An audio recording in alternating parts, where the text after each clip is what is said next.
So అందరికీ నమస్తే. నేను మీ గట్టుగిరి మాతృదేవో భవ అనాథాశ. సో కొంతమందిని ఆ భగవంతుడు మరి ఎందుకు శిక్షిస్తాడో తెలియదు. ఆ దేవుడు మరి ఉన్నాడా లేడా అని ఒక డౌట్ కూడా వస్తుంది ఒక్కొక్కసారి. ఎందుకనంటే ఇక్కడ కనిపిస్తున్నారు కదా పిల్లలు దేవుళ్ళతో సమానం అంటారు. కానీ మరి ఆ దేవుడు వీళ్ళని ఎందుకు శిక్షిస్తాడో తెలియదు.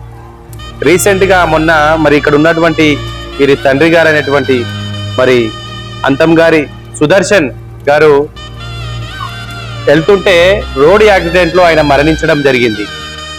సో ఆయన ఈరోజు మన మధ్యలో లేరు. మరి ఆయన ఎక్కడున్నా ఆయన ఆత్మ శాంతించాలని మనస్ఫూర్తిగా కోరుకుంటున్నాను.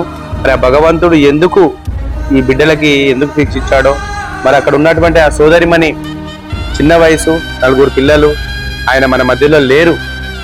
అయినా కూడా ఆమె ఈరోజు ఆయన జ్ఞాపకార్థంగా ఆయన పుట్టినరోజు ఇయ్యాల. ఆయన ఉంటే ఎంతో మంచిగా జరుపుకునేవాడు. ప్రతి బర్త్డే కావచ్చు, ఎవరికైనా ఆపద వస్తే ఆదుకోవడం కావచ్చు. కానీ మరి ఈరోజు చూడండి, ఆ దేవుడు ఎందుకు శిక్షిస్తాడో తెలియదు.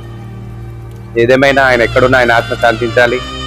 సో ఫ్రెండ్స్, నేను ఒకటే రిక్వెస్ట్ చేస్తున్నాను, మీరు డ్రైవింగ్ చేసేటప్పుడు కొంచెం జాగ్రత్తగా చూసుకొని డ్రైవింగ్ చేయండి.